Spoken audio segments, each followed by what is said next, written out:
nessa circunstância, continua havendo um dilema moral interno que o antecede. Então, o que os códigos morais fazem, externos, que vão desde o que as religiões dizem para você fazer, as orientações, digamos, religiosas, ou as orientações jurídicas, o código jurídico devia ser um código baseado num comportamento ideal, numa moral, que é a moral ideal, aquela que deveria ser seguida. Então, esses códigos externos só funcionam, de alguma maneira, porque existe um tribunal interno dentro de cada um, e esse tribunal interno é a bifurcação da vontade. E essa bifurcação da vontade, se ela deixar de existir, você deixa de ser automaticamente um ser humano. Porque um ser humano que não tenha problemas morais é uma pessoa doente, ou uma pessoa que caiu fora da espécie. Porque não é possível viver sem dilema moral. E, de certo modo, nós sempre torcemos para não ter nenhum, mas a prática da vida é a contrária. Você passará a vida inteira tendo dilemas morais. Dilemas morais, às vezes, completamente insolúveis. Então, como a gente não sabe o que fazer, o jeito de lidar com isso é, primeiro, procurar um código externo que possa te dizer o que fazer. Então, quando você está na dúvida, consulte o Código Penal. Mato ou não mato o meu vizinho? Então você pode procurar pode procurar no Código Penal para saber se tem algum item que impeça você de matar alguém. Mas se você não leva o Código Penal muito a sério, então o jeito de você resolver em última instância o dilema moral é você fazer aquilo que Deus gostaria que você fizesse. Bom, então essa é, no fundo, a solução final para qualquer situação de dúvida moral. Então, se você fizer aquilo que Deus preferiria que você fizesse, vai acertar sempre, por mais que isso pareça a curto prazo ter produzido desvantagens. Se não houvesse desvantagens, não seria um dilema verdadeiro. Vocês compreendem por que os dilemas morais são dilemas verdadeiros? Porque os dilemas morais todos têm uma natureza que se desdobra no tempo. Por exemplo, é ver um dilema que ninguém acha estranho, que não é moral? Quem que é mais bonito, o Shrek ou o Antônio Bandeiras? Mesmo que você ache que é o Shrek, você não tem dúvida disso. Quer dizer, a escolha entre o Shrek e o Antônio Bandeiras é uma escolha automática, ninguém tem dúvida. Não é isso? Agora, põe ou não põe o meu filho no colégio militar? Puxa, ia fazer bem, porque o guri é insuportável, apronta toda, mas em compensação, colégio militar, regime disciplinadura, o que eu faço agora? Põe ou não põe? Então eu só vou saber se deu certo daqui a 20 anos. Não é isso? Quer dizer, eu só vou saber se aquela decisão foi certa ou não no tempo. Os dilemas morais se caracterizam fundamentalmente por se desdobrarem no tempo. E porque se desdobram no tempo, você nunca pode ter certeza se você tomou a melhor decisão. É por isso que existem códigos morais externos que decidem por você, quando você não sabe o que fazer. Mas se você não está feliz com os códigos morais externos, sempre haverá a orientação maior, quer dizer, aquela história, em última análise, faça aquilo que Deus quer que você faça. Mas você não se livrará da dor de enfrentar o dilema moral, por mais que você utilize aqueles 3 estratagemas que eu mencionei aqui, que é de fingir que para você não vale esse código, mas outro. Segundo, fingir que você não é você. E o terceiro é fazer de conta que não há código moral nenhum. Não é isso? Então, no segundo, você se refugia na Second Life. Que é o Mr. Hyde, né? Que é o alter ego do Dr. Jekyll. Então, essas são as 3 maneiras de você tentar impedir. Você não vai conseguir sucesso com uma das 3, tanto é que a literatura tem para mostrar isso, e, no fundo, o que resta, em última análise, é apenas tomar a decisão e pronto. E essa decisão sempre será dolorosa, mas se você a fizer do lado do bem, vai ser melhor do que você fazer do lado do mal. Então, quando a gente vai estudar a ética, ou moral, qualquer coisa que valha, não dá para perder isso de vista. Porque, senão, a gente fica nessa conversinha aí moderna, de ética daquilo outro, não é isso? Quer dizer, outro dia eu participei de uma mesa redonda sobre ética, e havia lá uma professora, né, que estava comigo lá debatendo, dizendo, não, ética é quando você, por exemplo, quando você põe sei lá o quê, como é que é, livre acesso para as pessoas deficientes, ou coisa do jeito. Mas não é exatamente ética, isso é apenas uma norma de trânsito interno dentro da empresa, ou da organização, que seja. As pessoas perderam completamente a ideia de ética para se submeterem a ética a uma espécie de corozinho politicamente correto. O que as pessoas pensam que é ética? É seguir um conjunto de orientações politicamente corretas, assim como se fosse uma cartilhazinha. E perdeu-se completamente a noção de que esse assunto é um assunto de consciência humana. É por isso que você pode ter uma empresa com 1 milhão de códigos disso, daquilo, outro, e com coisas na parede, coisas escritas em tudo quanto é lugar, e ser um bando de ladrões, de última análise. Maria, um caso, né? O caso da TAM, cartão fidelidade, né? A minha meta, assim, eu gostaria que um dia as pessoas abrissem seus computadores e fizessem suas reservas. Né? Eu acho que você deve fazer assim, eu quando vou viajar, eu faço bastante. Lá na empresa eu tenho que ter uma pessoa só para cuidar disso, porque as pessoas só querem viajar ou na TAM, que tem fidelidade, ou a Varig, que tem a pontuação, e é o dinheiro da empresa. E eu vou no menor preço. O presidente da empresa viaja na bolsa, né? Ele quer o menor preço. Mas é uma briga constante, e você percebe que as pessoas realmente utilizam, não, eu quero esse aqui da TAM, porque eu tenho que chegar, às vezes a pessoa manipula, você sabe, sabe, é bem aquele da TAM e o preço lá em cima, realmente todos mais, né? Então, eu tenho que, entende? Eu tenho que fazer um trabalho que se a pessoa fosse consciente. Mas é porque a noção de que há um dilema moral é que está desaparecendo. Você compreende? Então, se você tem três escapatórias para o dilema moral, então o que você faz? Você inventa 3 tipos de mentira, são essas 3 aí, uma de que não existe dilema moral nenhum, ou inventa você que você não é você, ou que você está sujeito a uma regra diferente dos outros. E aí você se gruda nessas regras aí e cria uma realidadezinha à parte. Então, o problema fundamental é que, e aí então, aí nós vamos entrar num assunto muito maior do que esse, é que para você poder destruir o processo moral, quer dizer, para você poder destruir o dilema moral, você tem que primeiro destruir a noção entre realidade e fantasia. Se você não destruir isso antes, você não destrói o que é certo e o que é errado. Então, há uma enorme precariedade nesse assunto, e a gente vai vendo isso ao longo do ano, mas, fundamentalmente, é o mesmo fenômeno. Né? É o mesmo fenômeno que é a incapacidade de enfrentar o dilema moral. No fundo, é isso.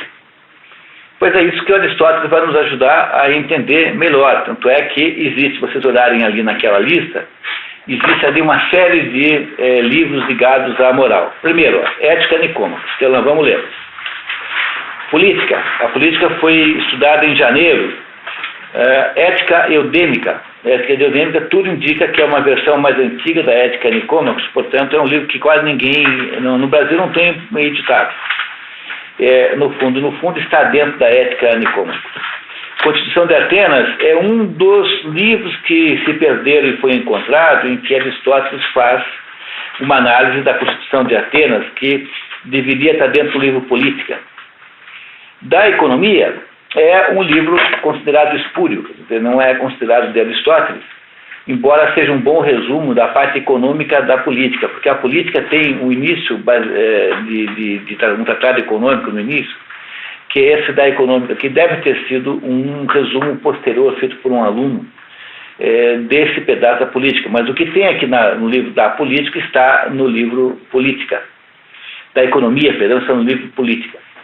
A Magna Moralia, a moral maior, é considerado espúrio, ou há dúvida sobre esse.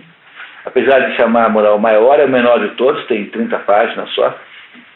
E das virtudes e dos vícios é considerado espúrio. Então, repare que se você ler a política e ler a ética Nicômaco, você basicamente leu toda a filosofia moral de Aristóteles. Então, aqueles aqui presentes que estiveram em janeiro fazendo curso de férias e que agora vão ler a ética Nicômaco, leram toda a filosofia moral de Aristóteles. Isso é uma grande coisa na vida, você ter percorrido, né? Porque um grande filósofo como Aristóteles, pelo menos aquilo que sobrou do que ele disse sobre como as pessoas devem se comportar. No fundo, a obra aristotélica que nós vamos tratar trata desse assunto, quer dizer, como é que o ser humano deveria se portar. Portanto, a moral é a parte da filosofia mais prática. Porque a filosofia especulativa só interessa a quem tem vocação especulativa. Quer dizer, a filosofia que tenta, né, pesquisar e refletir sobre as origens do mundo, mas a moral não. A moral atinge todo mundo que está vivo. Então, de todos os pedaços da filosofia, se há uma parte que é de natureza prática, chama-se filosofia moral. E é isso que o Aristóteles vai nos ajudar a entender no livro que nós começamos a ler hoje.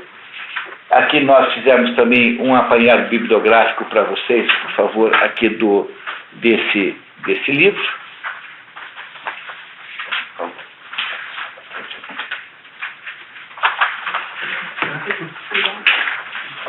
Uma das dificuldades básicas de todo o processo de estudo é o fato de que a gente não tem acesso às melhores traduções, não temos acesso, de modo geral, não se lê em outra língua que não seja o português. E nas circunstâncias de um projeto de aprendizado, de educação verdadeiro, é fundamental que se conseguisse ler em mais uma língua, assim. Faltou? Não tem por aí parado algum? Não. Tem. Tem algum aí? Parou ali? Ah, tá vindo, tá certo. Tem mais dois. Falta um aí. Falta um ainda? Tem mais um. Também. Então tem aí a bibliografia crítica da Ética Nicômacos de Aristóteles no Brasil. A primeira edição que você tem aí, você tem notícia, é essa da editora Atena, 1940, depois reedição em 44, 50, 59, 62. A editora Atena já não existe mais há muito tempo. E essa tradução é uma tradução portuguesa, Cássio M. Fonseca. Então essa tradução vocês encontram aí nos sebos, tem aos montes, e na biblioteca pública também. Aí a Ede Ouro, que é essa editora brasileira, especialista em estragar os livros todos, né? Eles são muito sinceros, porque tem assim na primeira página assim, um livro de ouro é incomparável. É impossível ser pior. Eles são uma gráfica que resolveu publicar livros. Então tem um outro livro bem feito, preciso reconhecer. Mas são pouquíssimos, porque esses livros compridinhos aqui... Aquela da Ilíada, por exemplo, é boa. Aquela é boa. Tem alguns que são bons, mas a maioria dos livros são... Por exemplo, eles têm uma tradução dos noivos muito boa, da Marina Gaspar, e na capa está escrito assim, os noivos de Alessandro, não conseguiram botar o sobrenome do autor, faltou o Manzoni. Quer dizer, uma coisa que você não faz, né? Uma editora não pode esquecer metade do nome do autor na capa. Então, eles fazem uns livros baratinhos, que não tem margem para economizar papel. Você não consegue estudar com o livro, não tem onde escrever. As linhas são tão próximas que você, depois de uma certa hora, ou antes de uma certa hora, não consegue saber onde acaba a linha e começa a outra. É um terror.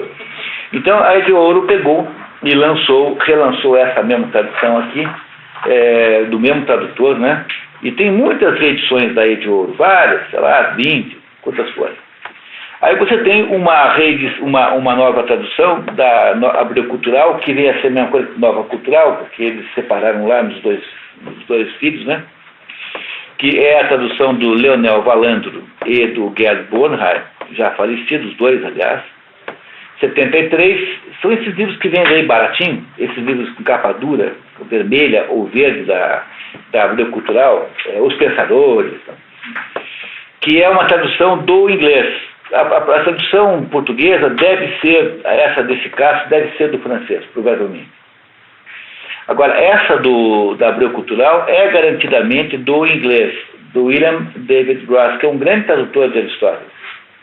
Coleção Os Pensadores, também editado com o selo Nova Cultural. Aí você tem uma edição maravilhosa, que é essa aqui, da UNB, traduzido pelo Mário da Gama Curi, direto grego. Essa edição é a edição preferencial se nós pudéssemos comprar o livro para vocês, mas não tem para vender, porque está esgotado, não tem como comprar o livro. Então não pudemos usar essa aqui, que é a edição de referência, digamos. Ela é uma tradução feita do grego, editada. Esse Mário da Gama Curi é filho de um dos maiores especialistas em português que teve no Brasil, Adriano da Gama Curi. E eu nem sei se ainda é vivo, deve ser alguma pessoa de uma certa idade já, mas ele traduziu o teatro grego todo. Esse Mário da Gama Curi. Se vocês encontrarem, sempre comprem, que vale a pena. Não podemos ficar com essa então, né? E vamos para a segunda opção, que é a Edipo, do Edson Bini, que é essa aqui, que é essa que nós vamos usar aqui. Essa tradução também foi feita do grego. E é uma tradução de boa qualidade, tá? Não há nenhum problema, boa qualidade. Vocês vão gostar dela. E essa tem aí as edições todas aí, ó, 95, 2002, possivelmente a que vocês receberão, nós não recebemos da editora ainda, é essa de 2007. E a Martin Claret, que é uma outra picaretagem que tem aí, tem uma tradução de um tal de um Pietro Nassetti, que não deve existir. Eles pegaram uma tradução antiga e mudaram algumas palavras para parecer que foram os que fizeram. E eles têm uma edição por ano, mais ou menos, desse livro, que você compra muito barato, mas sempre assim, com uma certa suspeita. E há uma tradução muito recente desse José Veríssimo Teixeira da Mata, que é um professor lá de Goiás, da Universidade Federal de Goiás, que lançou lá em coedição com a Alternativa, lançou uma tradução do grego que eu não conheço, mas que recebeu, a pessoa em si parece que recebeu elogios. Então, essa é a bibliografia do livro em português. Não há outros livros que não sejam esses. Então, nós não podemos pegar a Ética Nicômaco, então ficaremos aí conformados em ter a edição do Edson Bini, que é um tradutor do grego, mora em Bauru, é um estudioso de uma certa idade, que mora em Bauru e está traduzindo várias obras. Ele traduziu o órgão, por exemplo, o conjunto das obras ditas instrumentais foi traduzido por esse Edson Bini. Tem a impressão que ele já deve ter umas 5 ou 6 grandes obras do Aristóteles traduzidas. A qualidade é boa, o livro é razoavelmente bem feito, vamos nos dar bem com ele com certeza. Então é isso. Que tal? Ética a Nicômaco. Aristóteles tem um pai chamado Nicômaco e tem um filho chamado Nicômaco. Há variações na tradução, que há sempre um problema de transliteração. O grego é escrito com outro alfabeto, que não o alfabeto romano, né, o alfabeto que nós temos aqui, e aí então a transliteração sempre é difícil, porque há todo tipo de problema. Por exemplo, quando um grego quer dizer estratégia, diz estratégia. De quando você ouve alguém falar assim, a estratégia do negócio. Bom, mas aí o problema é que, embora em grego diga estratégia, nós em português estamos obrigados a dizer estratégia, porque nós não recebemos a palavra estratégia do grego, mas recebemos do latim, e no latim eles trocaram para o paroxítono. Então, como nós somos descendentes do latim e não do grego, nós temos obrigação de atender à norma latina. Então, esse é só um dos inúmeros problemas que existem quando se traduz o grego para português. Então, um autor acha que é Nicômacos e o outro acha que é Nicômaco. 2 tradutores. Provavelmente não há boa solução entre os dois, sabe? Deve ser um problema meio que insolúvel. Então, esse problema nós teremos o tempo todo. Às vezes haverá palavras que não são escritas do mesmo modo nesses dois livros. Eu digo esses dois livros porque eu mais ou menos monitoro essa tradução por essa aqui. Quando as duas não combinam, eu pego a tradução inglesa, que é uma tradução maravilhosa, uma tradução da Universidade de Princeton, que é a tradução de Oxford. E quando os ingleses foram, então... A primeira tradução, digamos assim, completa é a do Immanuel Becker, que é a tradução oficial de Aristóteles para o alemão. Então foi o Immanuel Becker quem deu a primeira formatação numa língua não grega. Aí, a partir da tradução do Immanuel Becker, que é lá do século XIX, está naquela cronologia que vocês receberam, né? Então, cada país fez a sua. Então, a Inglaterra fez uma tradução de que esse Ross, que foi citado aí, é o principal tradutor, e essa tradução é editada por várias editoras em língua inglesa. Se um dia se você conseguir ler um certo inglês, não precisa ser muita coisa não, mas se você tiver assim um dinheiro para investir num livro, esse é um livro maravilhoso para comprar. São as obras completas de Aristóteles na tradução inglesa, que é maravilhosa, cristalina, é alguma coisa excepcional. Então, o que eu faço basicamente quando eu preparo aqui o nosso encontro é usar essa edição aqui, aquela que vocês terão igual. Aí, quando comparo sempre com essa aqui, procuro criar um contraponto entre as duas. Quando há divergências muito grandes entre as duas, eu uso como voto de Minerva, né, como fiel da balança, eu uso a edição inglesa, que é um livrão, assim. É isso? Só surgiu uma dúvida aqui, o Immanuel Becker é a tradução para o alemão, né? O inglês, qual é? É do Ross, esse Ross que é citado ali como uma das matrizes na bibliografia do livro. Tem ali o Leonel Valandro e o Gerd Bornheim, pegaram a tradução do Ross para fazer em português. É o quê? Isso. É daqueles velhos. Esses sujeitos aí, viu, vocês não se iludam, sabe? São daqueles velhinhos, passaram 50 anos fazendo isso.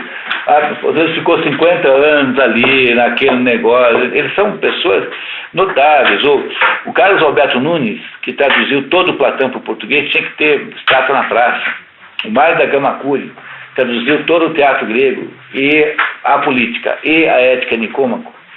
Tinha que ter estátua na praça, sabe? Essa gente que faz os trabalhos de fôlego, porque uma civilização, qualquer perspectiva civilizacional só existe se você tiver alguma base em cima da qual fazer. Então, a gente é muito dado a coisas leves, né? Mas quando aparece alguém, um brasileiro, que tem essa perspectiva de trabalho pesado, a gente tem que dizer assim, opa, peraí, aqui tem alguma coisa excepcional, né? Não é isso? Por exemplo, Aristóteles não tem traduzido em português no Brasil. Agora, em Portugal, existe um projeto, está citado aí no material de vocês, agora existe um projeto de um grupo de trabalho em Portugal, está traduzindo todo Aristóteles para português. Você acessa os textos traduzidos na internet. O texto da internet é sempre um pouco ruim, né? Tem esse problema grave. Né? Bom, então, pegando aqui então o nosso livro, como a gente não sabe quantos são de fato as pessoas do curso, nós só saberemos no próximo encontro, mas agora a gente tem uma certa base para fazer a compra dos livros, então enquanto a gente não tem o livro, nós fizemos uma cópia para vocês do início do livro, apenas do comecinho, que é para a gente poder trabalhar hoje sem o livro. Né? A partir do próximo encontro vocês recebem já o livro. Não sei se vai vir com essa capa aqui, talvez seja outra, nem sei que edição é essa aqui, deixa eu ver. Segunda edição. Essa é uma edição de 2007. É que às vezes no livro editorial você chama de reimpressão, né? A diferença da edição e da reimpressão é que a reimpressão é o mesmo livro sem modificação nenhuma. E a edição pressupõe alguma mudança de um livro para o outro. É por isso que, embora deva existir várias edições, ele chama essa aqui de segunda. Deve ser por essa razão, provavelmente. Há aqui uma introdução muito interessante, espero que vocês consigam ler depois sozinhos, mas nós estamos indo direto para a página 37. Página 37, por favor. Livro 1. ao longo da leitura, eventualmente vocês sentirão que às vezes está um pouco desarranjado o texto. Isso é inevitável. Alguém não recebeu? Tem para todos, temos 27 cópias. Alguém não tem? Todos têm. Então, na página 37, começa aí a leitura do livro Ética a Nicômaco. Ninguém sabe se Aristóteles dedicou o pai ao filho. E ambos têm o mesmo nome. 37, mas aqui a segunda página começa na 38. Mas essa aqui é 37. A primeira é 37. 37, porque não está. Onde diz livro 1. Tá certo. Muito bem. Então, embora o Nicômaco era filho de Aristóteles e pai e filho tinham, pai de Aristóteles e o filho tinham o mesmo nome. Uma tese que sempre foi mantida é de que o Ética Nicômaco fala assim, porque o filho teria editado a obra depois da morte do pai. Mas, por outro lado, há informações muito pequenas sobre a vida de Aristóteles. As pessoas naquela época não tinham biografia publicada. Como eu se fiz por si mesmo, como eu se fiz por si mesmo. Ninguém fazia isso. Né? Então, Platão, por exemplo, mal conhecemos a vida.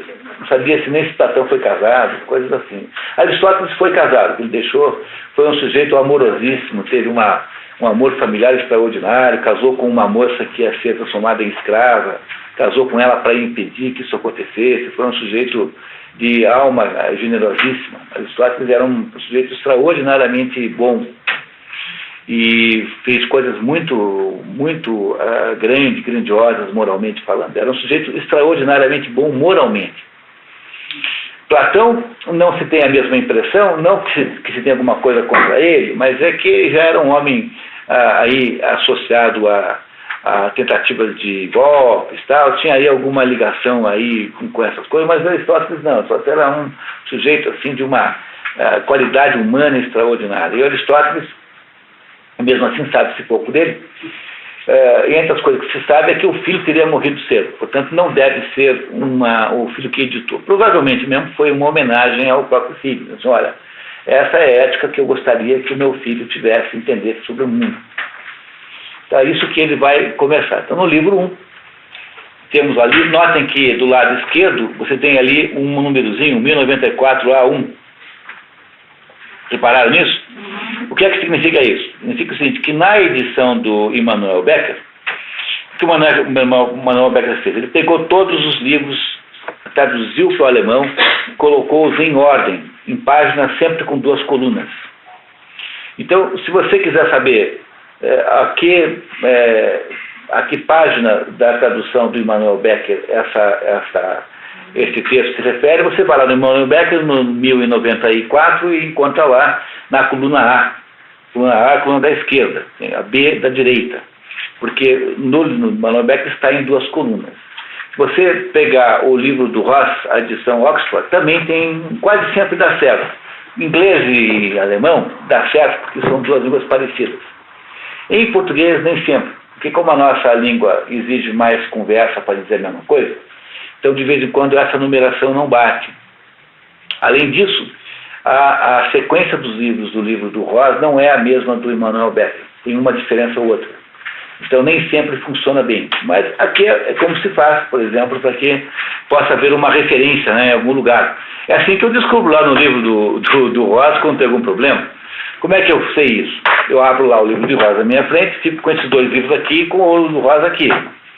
Arrumei naquele negócio de igreja para botar o livro em pé, de Bíblia.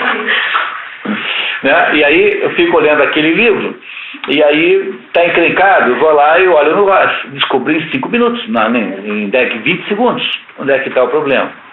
Entendeu? Então, todo livro assim, digamos, que é um livro que seja base de estudos assim, muito sérios, tem de ter isso aqui, que é uma referência a uma matriz qualquer a partir da qual você analisa a obra.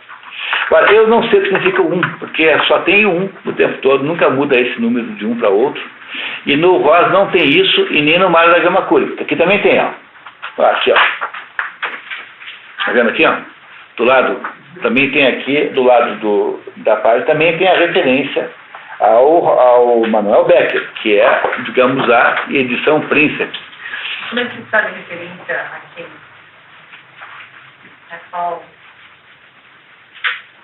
A qual livro? É. Porque todo mundo faz o Immanuel Becker. Porque como o Immanuel Becker foi o primeiro que compilou, então todas as traduções usaram aquela versão. Mas isso é uma coisa usual? É isso mesmo. Faz mais bonito livro, em algum lugar, faz alguma referência da onde? Do modo geral, esse aqui não tem, mas devia ter. Esse aqui diz que foi do Immanuel Becker, tá vendo? Então esse aqui diz aqui, mas esse aqui, Mário de Mercury, é um erudito, né? Então diz assim, ó, você vê, ó, no prefácio do Mário de Mercury. O texto adotado para a tradução foi basicamente o da edição de Immanuel Becker, das obras completas de Aristóteles para a Real Academia da Prússia, Berlim, 1831, cuja paginação reproduzimos à margem da nossa tradução, por ser usada como referência em quase todas as obras posteriores relativas ao nosso autor. Não é que ele traduziu do alemão, entenderam? Traduziu do grego, mas a organização da tradução é a do Immanuel Becker, então há uma equivalente. É como se do Immanuel Becker em alemão e o Mário da Gama Cor em português pudessem ser comparados com relação ao original grego. Então ele está nos contando isso porque ele é mais erudito do que o outro, né? O outro não se deu o trabalho de contar, achou que não tinha importância nenhuma. O problema é que as pessoas soubessem. Então quase todos esses livros antigos eles usam o teatro grego todo assim. A Bíblia é assim, né? O conceito de capítulo e versículo, não é esse? Então, quando eu digo assim, capítulo tal, versículo tal, todo mundo sabe do que eu estou falando. Então, o conceito da Bíblia é esse, daquela paginação da Bíblia é esse mesmo, o mesmo conceito. Então, essa é a ideia central.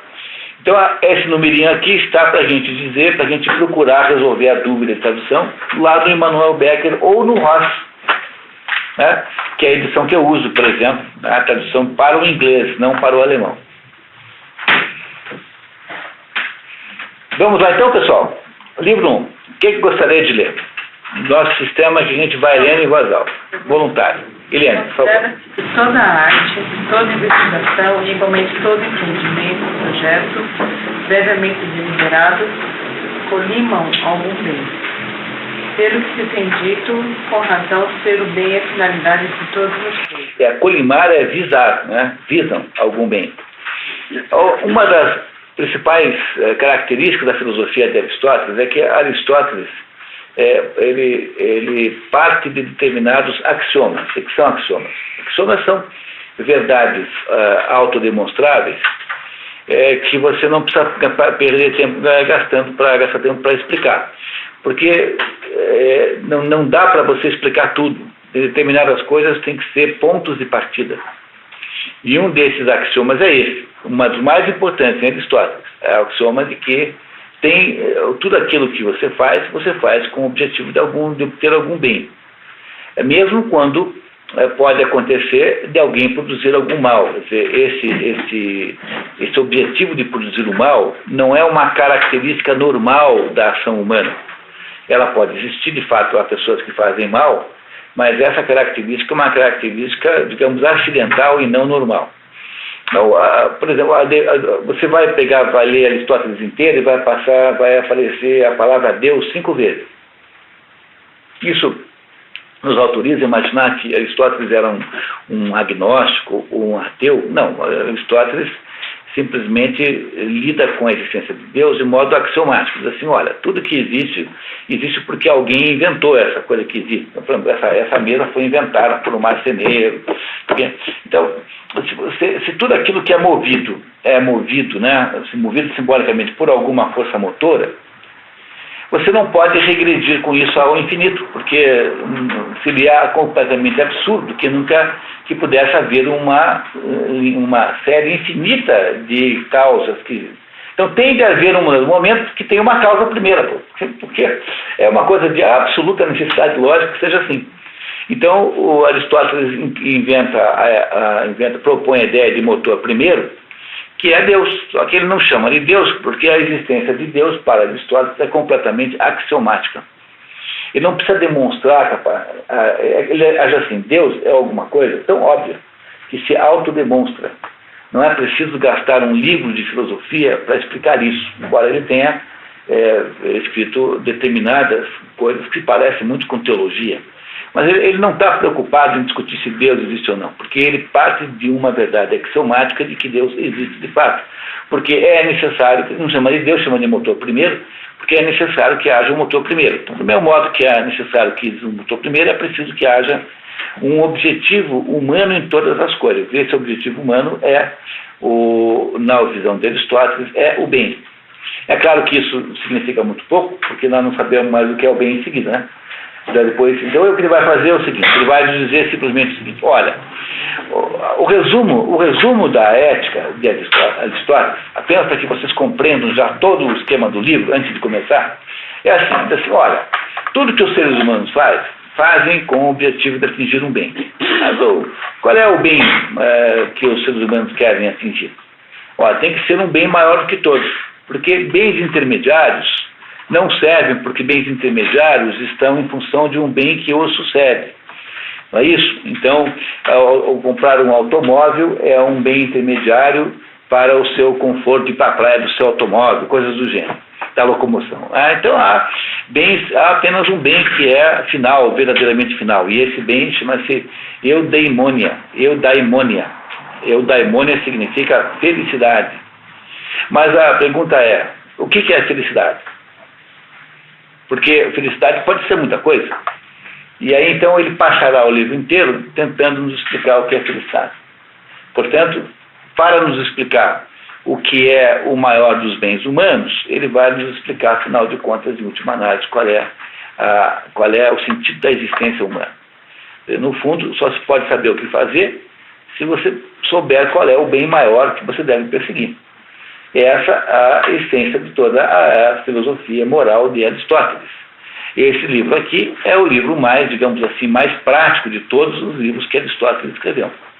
Mas isso eu apenas resumi muito grosseiramente. Ele vai nos explicando, pegando cada pedacinho desses e esmiuçando. De vez em quando nós vamos sentir que faltou alguma coisinha, mas são momentos muito pequenos que a gente vai conseguir conviver com ele. Tá? Então, continuamos, Helene, por favor. A verdade é que se observa uma certa diversidade entre as finalidades colimadas pelas artes e ciências, e, em alguns casos, praticar a arte é ela mesma a finalidade, enquanto em outros casos a finalidade é algum produto distinto da mera ação de praticar a arte, sendo que nas artes cujas finalidades são determinadas, coisas distintas da prática das próprias artes, tais produtos são essencialmente superiores às ações ou atividades das quais resultam. Muito bem. Os exemplos que ele mesmo dá, quer dizer, qual é a diferença? É a diferença que há entre alguém que toca uma flauta e alguém que constrói um navio, uma casa. Quer dizer, no caso de tocar a flauta, o objetivo é tocar apenas a flauta. Tocar a flauta é o objetivo do flautista. Mas o construtor de uma casa, de um navio, tem como objetivo alguma coisa que transcende aquela arte, que é o resultado final. Porque a música não, a música está ocorrendo na medida em que você a produz.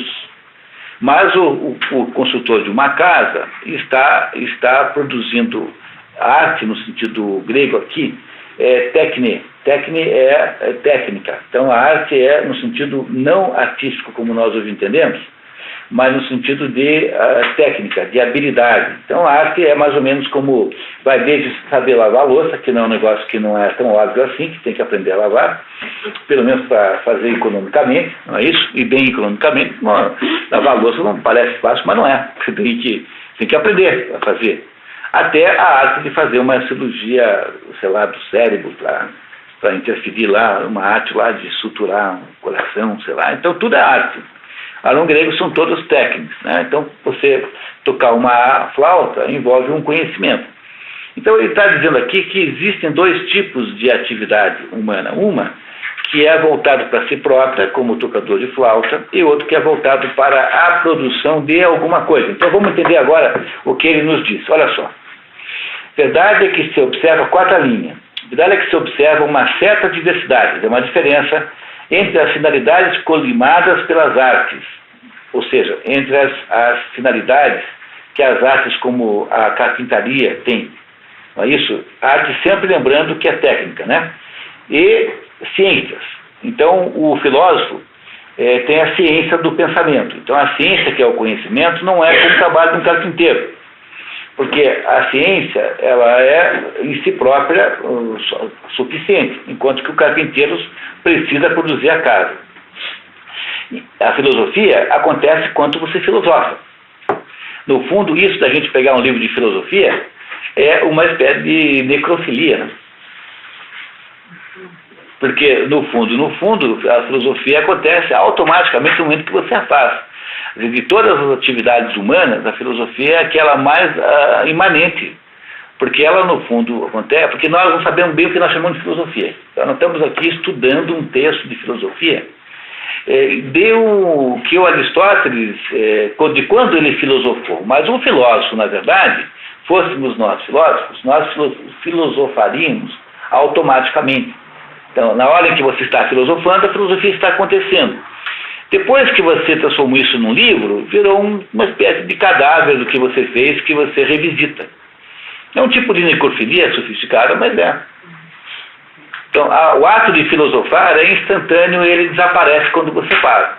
Falou necrofilia ou necrofilia? Necrofilia, é. Então, o ato de filosofar é instantaneamente acontecido. Depois, ele vira um relatório, que é esse livro que nós estamos lendo aqui. Entenderam? Tá? Havia um compositor extraordinário, um maestro romeno, que se negou durante a vida inteira a gravar qualquer uma das suas apresentações. Ele só acreditava em apresentação ao vivo.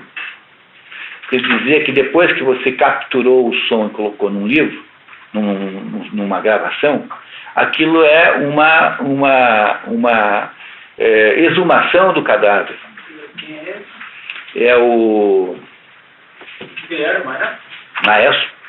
Agora está cheio de livros aí, se encontra em tudo quanto é lugar os discos, porque os filhos resolveram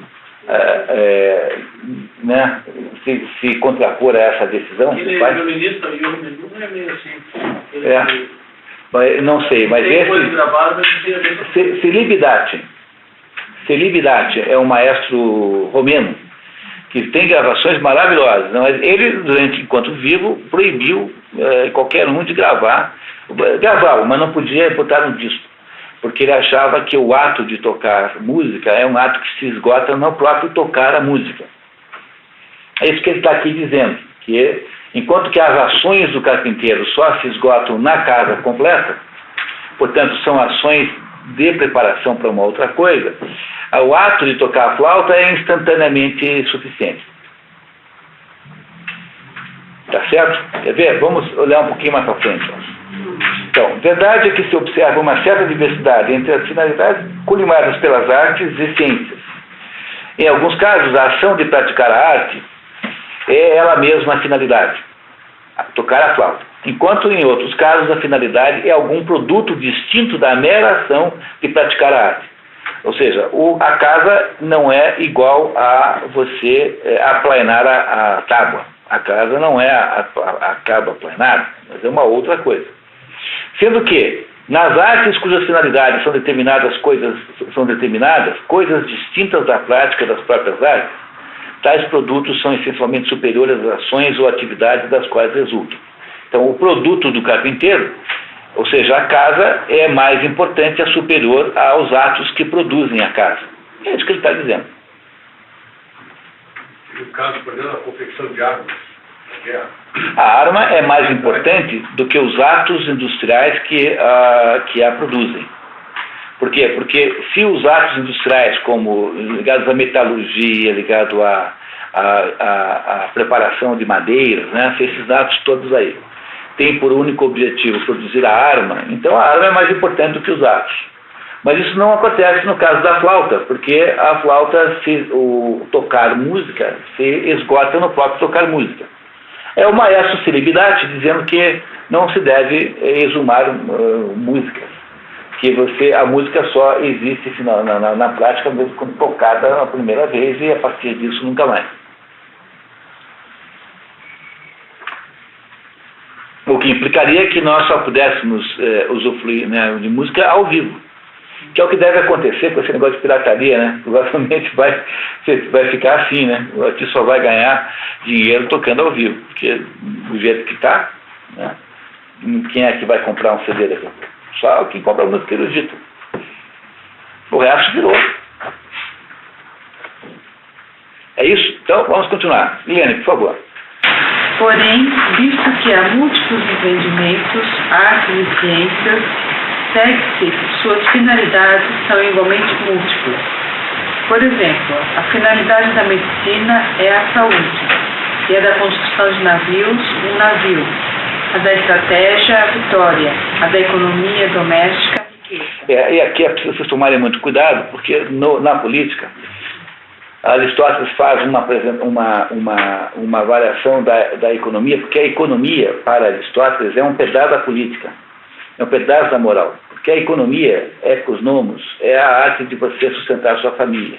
Porque, para Aristóteles, qualquer ação de natureza especulativa, qualquer ato econômico que vise ao enriquecimento, ou seja, o ato de acumular moeda, a moeda para Aristóteles é apenas um meio de troca, porque a economia anterior é a economia do escambo. Eu crio uns porquinhos e preciso trocá-los por algodão. Então, o problema dessa maneira de fazer as coisas é que nem sempre eu encontro um sujeito que tem algodão e queira porquinhos. Então, eu tenho que começar a triangular as operações, vai ficando complicadíssimo. Então, inventou-se um negócio chamado moeda para tornar as operações simples. Então, tudo que significa transpor esse limite da existência monetária, ou seja, tudo que não for apenas auxílio às trocas, para Aristóteles não é mais economia, chama-se crematística. Crematística é a arte de enriquecer. E o Aristóteles acha que crematística, o enriquecimento em si próprio, é, no mínimo, moralmente discutível. Porque o que ele chama de economia é a capacidade que tem uma família de se sustentar. É até aí que vai a palavra economia para Aristóteles. Agora, quando a moeda liberta-se desse sentido original de permitir as trocas e vira em si própria um assunto de troca, quer dizer, quando você cria o banco, né, quando você cria o empréstimo, o crédito, então isso abre um novo pedaço do mundo econômico, que não é mais econômico, mas é um mundo ligado à especulação, que ele não chama de economia, ele chama de crematística. Então, por favor, quando aqui está traduzido por riqueza, o Omar da Gama Curi também traduziu por riqueza, e também está assim no livro, na tradução inglesa, eles estão aqui falando assim de um modo simbólico, porque Aristóteles não está aqui dizendo que o objetivo da família é ficar rica, mas é apenas sustentar as suas necessidades básicas. Então ele não chama isso de economia, isso é crematística na visão de Aristóteles.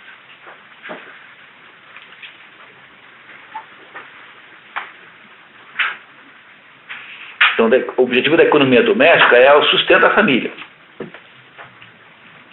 Continuamos, Helene, por favor. Em casos nos quais várias dessas artes estão subordinadas a alguma capacidade única, tal como a confecção de rédeas e as demais artes relativas a equipamentos de cavalos, estão subordinadas à equitação, e essa e todo outro empreendimento bélico à estratégia, e de maneira análoga outras artes que subordinam ainda a outras artes. Em todos esses casos, digo que as finalidades das artes principais são mais desejáveis do que as finalidades das artes que lhes são subordinadas, uma vez que essas últimas finalidades somente são visadas em função das primeiras. Então, mais importante do que a fabricação de telas é a arte da equitação, a arte. Imagine como era importante o cavalo em termos bélicos, né, em termos militares na época da Aristóteles. Então, mais importante do que a arte de fazer celas é a arte da cavalaria, porque no fundo as celas só são feitas para que a arte da cavalaria possa ser mais bem executada. Então, o que ele está querendo entender é que há uma hierarquia de bens, não é isso? No fundo, o que ele está dizendo é que alguns bens são mais importantes do que outros bens. Então, os bens mais importantes são os bens finais do que os bens intermediários. Então a sela é um bem, é verdade, mas ela é um bem intermediário que só existe em função do quê? Da arte de andar a cavalo. E você pode até mesmo circunstancialmente dispensá-la, porque há inúmeros exemplos aí de sociedades que andaram sem sela. Por exemplo, os índios americanos sempre cavalgaram a pelo, né? É isso. E mesmo os romanos, veja, os romanos que fizeram um sistema jurídico monumental, demoraram até o ano... a humanidade demorou até o ano 1000 para aprender a encilhar um cavalo direito. Os arreios romanos eram todos eles eles eram todos judiavam do cavalo, apertavam. Então você vê como demorou para saber encilhar um cavalo, né? E isso demorou 1000 anos para fazer isso. Tá? Bom, continuamos. Sendo indiferente se as finalidades dadas nas ações são as próprias atividades ou alguma outra coisa distinta dessas, como no caso das ciências mencionadas. Não tem aqui nada de novo. Se, portanto, entre as finalidades colimadas por nossas ações, houver uma que desejamos por si mesma, ao passo que desejamos as outras somente por causa dessa, e se não elegemos tudo por causa de alguma coisa a mais, o que de certo resultaria num processo ad infinitum, de sorte a tornar todo desejo fútil e vão. Está claro que essa uma finalidade última tem que ser o bem e o bem mais excelente. Ele está falando aquilo que diz a respeito de Deus. Quer dizer, você não pode, tem uma hora que você tem que parar, quer dizer, tem uma hora que você chega a um bem que é o que você quer de verdade, né? Imagine assim um exemplo para dizer isso. Imagine que alguém tivesse uma nota promissória de R$1.000. Eu vou cobrar o Luiz, mas Luiz não, mas essa nota promissória aqui só pode pagar se o Marco pagar os R$1.000 para me dever. E o Marco, ao ser cobrado, diz que só pode pagar se o Jorge pagar os R$1.000, e aí o Jorge precisa que o Rodrigo pague. Quer dizer, quando é que eu vou receber os R$1.000? Nunca. Porque nunca vai chegar o sujeito que vai pagar. Então, como todo mundo vai jogar a dívida com o outro, então a gente não pode raciocinar filosoficamente assim. Tem de ter algum momento em que há um bem necessariamente existente, que é o bem último. Esse bem tem de existir logicamente. Tem que ter uma hora que alguém apareça com os R$1.000. É isso que eu estou chamando aqui para vocês de axioma fundamental aqui moral de Aristóteles. É que há um bem que todo mundo quer, que não é mais um bem intermediário. Que não fica uma conversa assim, por que você quer o carro? Porque com o carro eu posso namorar. Por que você quer namorar? Porque namorar é bom. Mas por que namorar é bom? Então, tem que ter uma hora em que você para, que você chega no negócio que é o que você quer de verdade, e só aquilo que você quer de verdade, não outra coisa. Isso tem de necessariamente existir, porque senão diríamos que postergar esse bem ad infinitum, isso não teria cabimento nenhum. Então, do mesmo modo que tem de haver Deus porque alguém fez as coisas num belo dia, tem de haver algum bem que todo mundo persegue de qualquer maneira. A existência desse bem é necessária e obrigatória. Então ele está começando a nos dizer isso, que apesar de que alguns bens são intermediários, a sela é um bem intermediário para a cavalaria. Mas por que eu quero a cavalaria? A cavalaria é para me defender. Mas por que você quer se defender? Porque a gente tem um inimigo poderoso, e assim por diante. Então, se você for intermediário, você nunca mais para. Tem que chegar um momento em que você para de jogar para frente e diz, esse é o bem final que eu preciso ter. Isso é um axioma, ele está produzindo esse raciocínio como premissa da conversa aqui. É isso? Então, vamos lá. Não será, então, o conhecimento desse bem mais excelente, muito importante do ponto de vista prático para a conduta da vida? Então, olha a pergunta fundamental, né?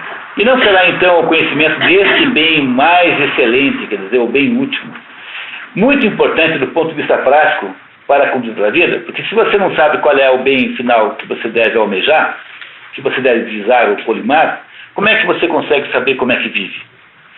Não esquecer jamais nenhum minuto que ele está nos ensinando a viver. O Aristóteles, na sua moral a Nicômaco, dizendo assim, meu filho, Nicômaco, você viva assim que é certo. Então ele está dizendo que não dá para você, de fato, imaginar como será a sua vida, se você não for capaz de indicar no horizonte alguma coisa, algum bem a ser perseguido. Continuamos. Não nos tornará ele melhor capacitados para atingir o que é adequado, como aqueles que têm um alvo no qual mirar? Se assim for, temos que tentar determinar, ao menos em esboço, em que consiste exatamente esse bem mais excelente, e de qual das ciências teóricas ou práticas é ele o objeto. Ok? Está todo mundo acompanhando? Está bem claro, né? Muito bem, vamos lá. Seria assim de se concordar ter que ser ele o objeto da ciência entre todas, de maior autoridade, uma ciência que fosse preeminentemente a ciência maior. E parece ser essa a ciência política. Lá embaixo? Pode ler. O leitor não deve estranhar que Aristóteles diga política e não ética. Para a estagirita... O estagirita é Aristóteles, que nasceu em Estagira. Para o estagirita, a ética, tratando da ação e do bem no âmbito do indivíduo, é apenas ciência prática, acessória subordinada à política. A ciência prática maior, na medida em que o ser humano é um animal político, em sua essência e se atualiza. Atualiza quer dizer, se torna real. Realiza-se em ato viva e necessariamente na vida, em sociedade e no Estado. O bem mais excelente, o nobre e o justo acabam por ser objeto da política e não da ética. Estado é polis, né? Está vendo ali escrito em grego, pi começa com pi, ali polis. Polis é Estado. A tradução que está dando para Estado é original polis. Ontologicamente, um indivíduo isolado não existe, embora exista biologicamente e psicologicamente, determinando a necessidade da ética. Como diz muito expressivamente o eminente helenista H. Hackman, para Aristóteles, a ética é um departamento da política, o que vale dizer que não lhe é, a rigor, funcionalmente distinta, mas está nela contida. Então, agora, pessoal, ficou claro que a gente leu a política antes da ética. Porque a política de Aristóteles e a ética são a mesma coisa. Então, deixa eu ver se eu consigo explicar para vocês, porque isso é fundamental para entender o resto do livro. Aristóteles diz assim, olha, a vida humana só existe em sociedade. Não há vida humana fora da sociedade. Isso é alguma coisa um pouco hoje em dia posta em dúvida, porque todo mundo é meio russoniano. Jean-Jacques Rousseau era um filósofo, não era um filósofo, né? Era um homem de ideias, um intelectual suíço, não era francês, era suíço, que inventou a tese do selvagem, né? do bom selvagem, que é a ideia de que os seres humanos nascem maravilhosamente bons, são todos bonzinhos e que a sociedade os estraga. Então, essa tese do bom selvagem é a tese do Jean-Jacques Rousseau, é essa tese que nós usamos até hoje para, por exemplo, mistificarmos os índios. Então, quantas vezes você não ouviu falar, os índios é que são a sociedade perfeita, porque eles não mentem. Uma vez eu passei uma tarde conversando com uma professora da USP, uma senhora de idade, que mora aqui em Curitiba, muito divertida, inteligente, que me passou a vida frequentando comunidades indígenas. Falei assim, mas como é que é a sua experiência disso? Falei assim, não tem ninguém mais mentiroso que índio. O índio mente sistematicamente para qualquer um que seja índio. Então qualquer coisa que ele pareça assim, que ele inventa na hora, ele te conta assim com um ar de... Eles são completamente mentirosos, sem vergonha, trapaceiros, safados, tudo isso eles fazem o tempo todo. Então a gente branco que tem essa visão romântica de índio, de que eles são assim uma sociedade intocada, eles são perfeitos, e que nós é que somos os maus. É toda... Isso é bem engraçado. Lá em São Paulo, no evento, estava um índio vestido de índio, numa roda, e o pessoal falando, né? Parecia que era um bicho, assim, né? E aí, o que você tá achando, né? Primeira vez, falando todo prédio, eu estranhei, né? Muito trânsito. Daí tava ele explicando, chegou um cara, assim, que não tava prestando da conversa.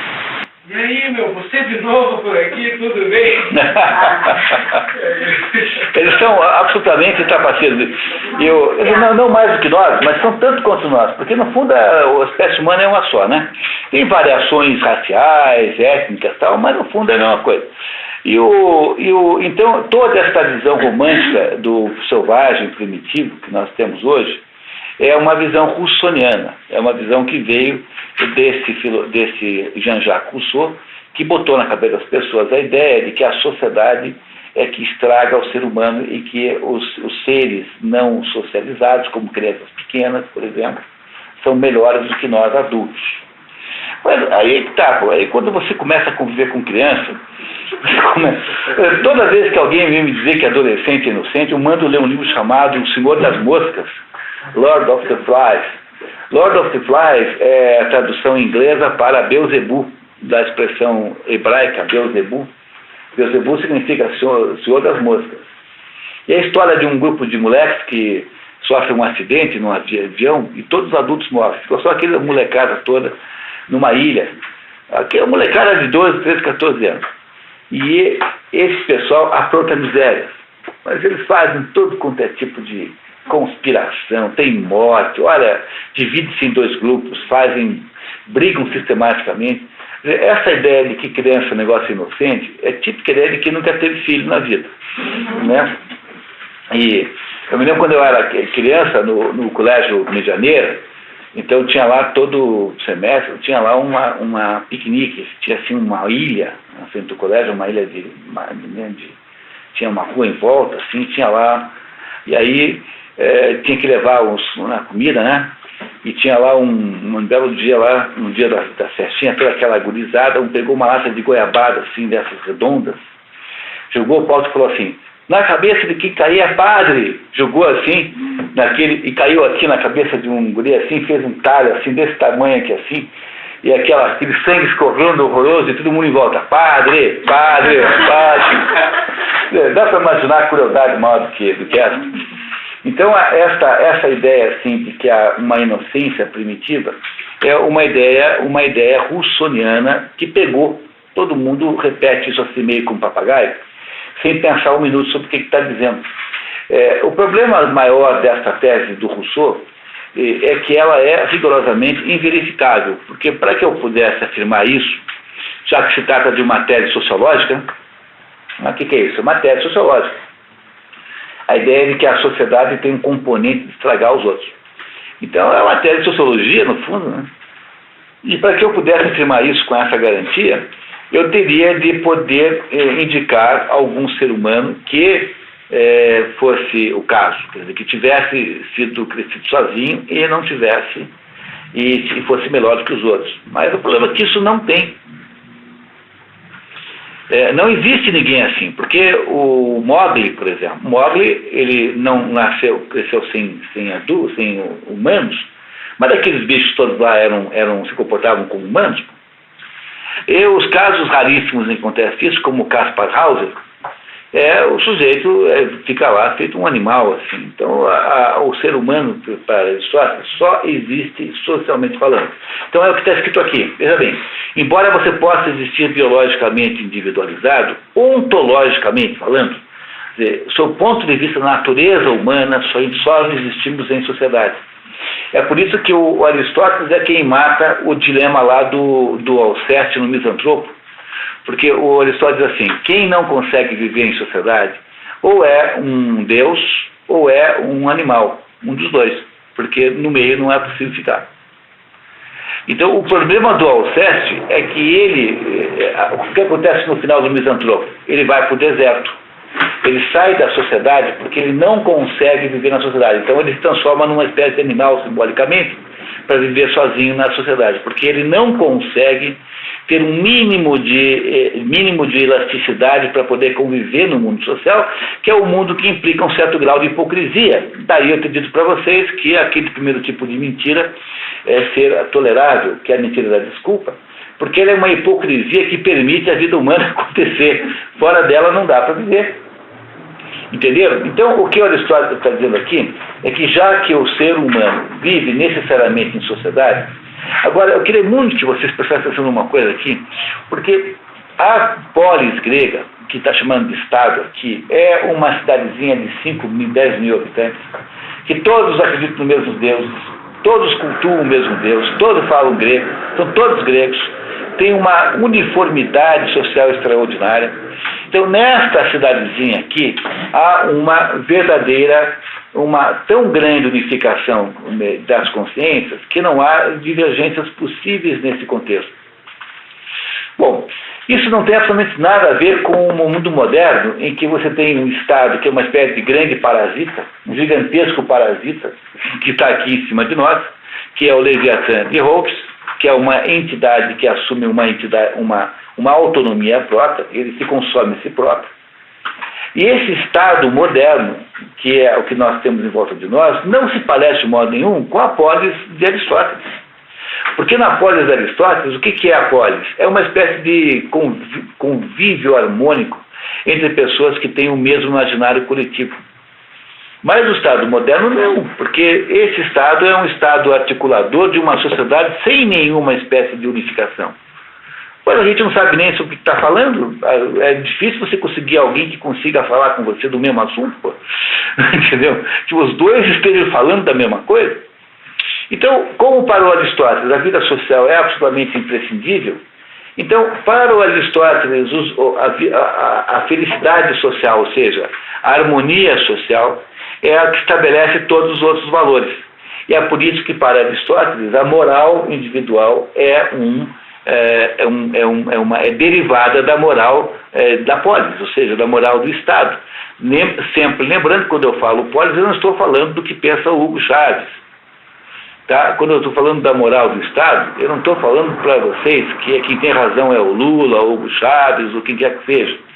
Estou dizendo para vocês que, do ponto de vista aristotélico, a polis, porque a polis é o lugar onde o homem social está, e essa conversa que tem hoje de homem político, zoon politikon, né? Então o zoon politikon não é homem político, é homem social, porque polis para os gregos não é política no sentido moderno, mas é no sentido social. O Aristóteles nunca disse que o homem é um animal político. Então, quando o Aristóteles diz que o homem é um zoon politikon, ele quer dizer o homem é um animal social. Que não é possível conceber a existência humana fora da sociedade. E é por isso que, para Aristóteles, começa tudo com a ciência da política, que é a ciência da felicidade coletiva. Que não se parece nada com o que nós chamamos de felicidade coletiva, sob o ponto de vista do Estado moderno, porque não estão mais presentes as condições geográficas, humanas, históricas que estavam presentes na polis. O quadro moderno é muito mais de um Estado inimigo das pessoas do que um Estado articulador do interesse comum. Que é o que acontece em qualquer Estado. Quer dizer, quando o Estado cresce demais, ele põe a mão no seu bolso e pega mais imposto. Podia haver alguma coisa mais parasitária do que isso?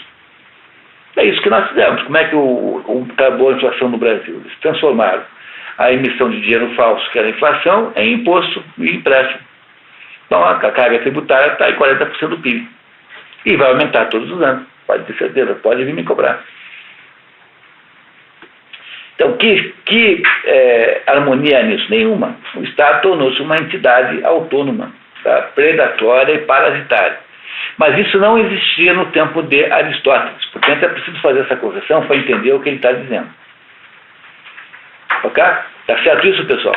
Está claro por que ele diz que a moral depende da política? Ele não está falando política do jeito que a gente fala política, hein? Está falando política no sentido social, tá? Muito bem. Eliane, por favor. E me parece ser essa ciência política, posto que ela é que determina quais ciências devem existir nos Estados, quais ramos do conhecimento deve cada diferente classe de cidadãos aprender e até que ponto.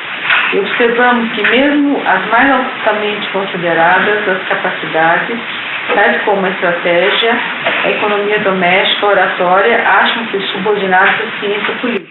Que é a ciência do convívio na cidade. Tá? Sempre lembrar isso, hein? Política é a ciência do convívio social. Na medida em que, portanto, as ciências restantes se prestam ao uso desta, e visto que ela, ademais, estabelece leis quanto ao que as pessoas deverão fazer e quais coisas deverão se abster de fazer, a finalidade dessa ciência terá que incluir as finalidades de todas as demais. Consequentemente, o bem humano tem que ser a finalidade da ciência política, pois ainda que seja o caso, de o bem ser idêntico para o indivíduo e para o Estado, o bem do Estado é visivelmente um bem maior e mais perfeito, tanto para ser alcançado como para ser preservado. Assegurar o bem de um indivíduo é apenas melhor do que nada. Porém, assegurar o bem de uma nação ou de um Estado é uma realização mais nobre e mais divina. Sendo essa, portanto, a meta da política, nossa investigação se dirige a seus... Muito bem. Se vocês fizerem um desconto, que é preciso fazer, né, vocês perceberão que ele subordina a felicidade do indivíduo, ou seja, o sucesso o bem a que o indivíduo deve almejar, o bem maior de todos, está subordinado ao bem social, que é maior do que do indivíduo. Isso só é possível numa situação de unificação cultural extraordinária como essa do mundo grego no tempo de Aristóteles. Não é possível aplicar esse raciocínio hoje, porque esse raciocínio hoje seria um venezuelano dar razão ao Hugo Chávez, mesmo quando ele faz todas as bobagens que faz, a você submeter-se a qualquer dessas cretinices que são feitas em torno de você. Porque é preciso lembrar que houve uma desvinculação do bem do Estado com o bem do indivíduo. O livro que conta essa história, maior do que todas, o melhor livro que, aliás, eu tentei começar a traduzir, mas eu não consegui tempo, é o livro do Bertrand de Juvenel, chamado Do Poder, a História sobre o Seu Crescimento, que é o livro mais importante de política escrito talvez no século XX no mundo. É o livro que demonstra que aquilo que nós chamamos de liberdade é apenas um aumento crescente do poder do Estado sobre você. A gente achava que antes, no tempo da Idade Média, não tinha liberdade, no Idade Média não tinha um governo olhando seu cartão de crédito. Entendeu? Quer dizer, você tinha sempre chance de reclamar para o padre quando o governante era muito intrometido. Então, essa ideia de que é o povo que governa é apenas uma maneira de fazerem qualquer coisa com você, alegando que é você mesmo que está autorizando. É isso que o Bertrand de Juvenel faz. É um livro absolutamente magnífico. Chama-se De Beauvoir, Histoire de sa croissance. Do Poder, a História do Seu Crescimento. Não tem em português, que eu saiba. Tem em francês e em inglês. Que é o melhor livro para você entender a política no mundo, é esse. Não tem livro melhor que esse. De Beauvoir, Do Poder. Bertrand de Juvenel. Juvenel é Juvenel. Juvenel. Bertrand, né? Como Bertrand de Juvenel. Jouvenel. Juvenel. Já morreu. Morreu há pouco tempo. Morreu aí há, sei lá, 15 anos, 10 anos. História do seu crescimento. Do poder. O poder e história do seu crescimento. Então, pessoal, pois não, André. Então, a ética está para o indivíduo, assim como a política está para o Estado. A ética ali está cuidando da ação individual e a política... É que o ser humano deve procurar o maior bem de todos. Ele parte da conclusão axiomática de que, no fundo, nossas ações procuram o bem. Mas há bens que são finais e intermediários. Não é isso?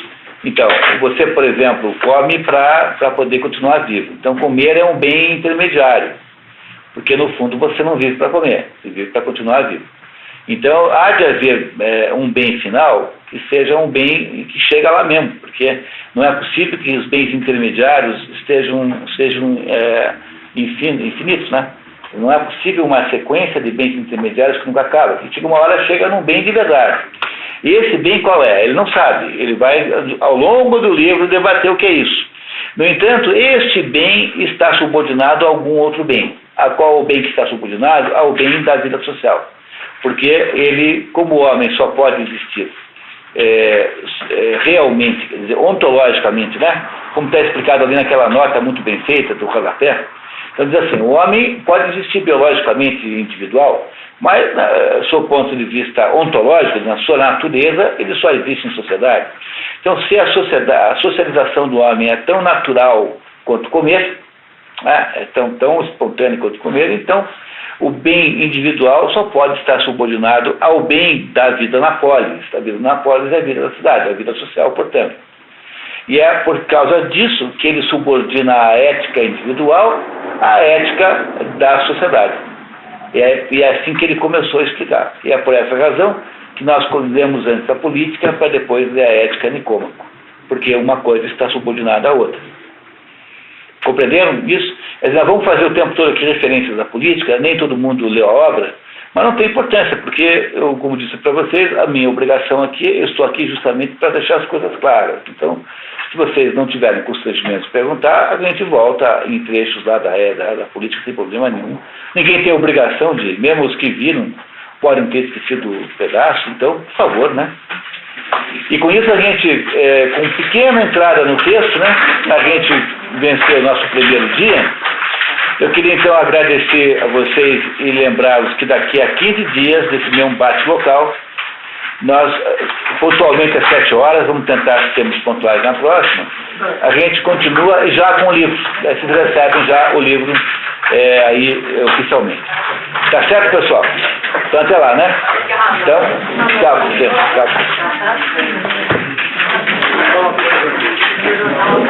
No passado eu faltei lá no pessoal de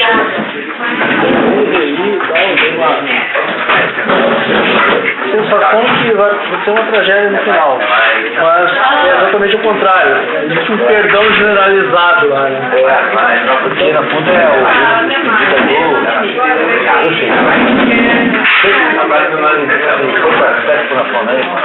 foi embora. Ele é o próximo. Próximo eu sei. Ele é o próximo, tá? Então ele joga fora o livro de mágica, porque ele abandona a sua tarefa.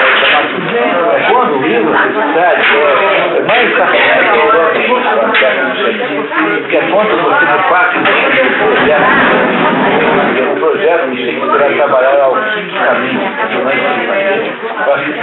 Então, tenta fazer melhorar ele iluminou aquela ilha, ele cria o caos, a tempestade, o caos ele realmente vai embora. Sobe. Vai embora pelo alto. Ele vai embora, sobe, vai para Milão, para a vida, digamos assim, para uma aposentadoria, joga na água o lixo, ele não parar mais. É uma alquimia espiritual aquilo. É uma alquimia espiritual. Ele transforma o caos da tempestade e transforma ele. É como religião, e tem que ter o caos para poder entender alguma coisa. E eu li o testamento, entendeu que é ele é o próximo? E o que é o casamento da Miranda?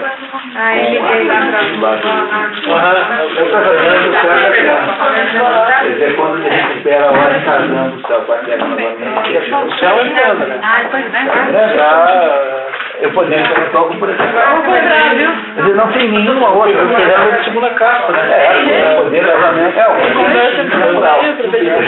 Como fechou?